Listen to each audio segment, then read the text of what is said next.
اور ہم مکر و فریب اور دجل و تلبیسات کا بازار بھی گرم رکھنا چاہیں کر لیں، جب مسجد کو آئیں تو ٹوپی پہن لیں اور نماز پڑھ کے پھر ٹوپی وہیں رکھ کے، نماز بھی وہیں رکھ کے، دین بھی وہیں رکھ کے پھر دکان پہ جا کے بیٹھ جائیں۔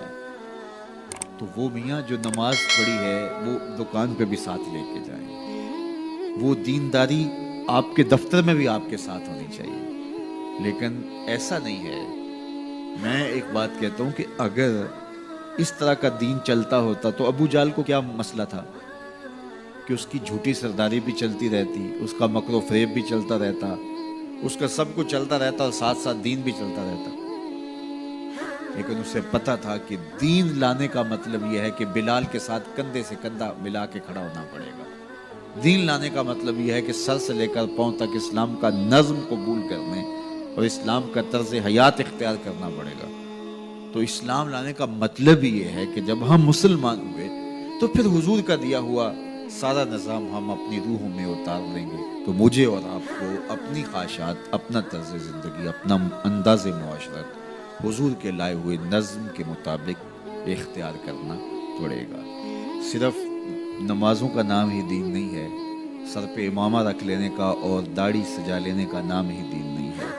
ہماری رسوم و رواج بھی بدلنی چاہیے، ہماری سوچ اور فکر بھی بدلنی چاہیے، ہمارا طرز زندگی بھی بدلنا چاہیے، ہماری سوچوں کے زاویے بھی اسلام کے دیے ہوئے اصولوں کے مطابق طے ہوں، تو پھر اسلام کے حقیقی ثمرات ہمیں ملیں گے۔ ہمارا کاروبار، ہمارا نظم، ہمارا انداز زندگی اسلام کے بتائے ہوئے طریقوں اور اصولوں کے مطابق ہو تو پھر ایک خوبصورت زندگی جینے کا تصور پیدا ہوتا ہے۔ تو اللہ تعالی ہم سب کو اپنی راہوں کا مسافر بنائے، اور اللہ ایسے اسباب پیدا کر دے اور اس کا حصے دار ہمیں بھی بنائے، ممبر و محراب کے دیگر ذمہ داران کو بھی بنائے کہ وہ ایک اجتماعی نظم قائم کرنے میں کامیاب ہوں۔ سب سے پہلی اس کی ضرورت تعلیم و تعلم ہے۔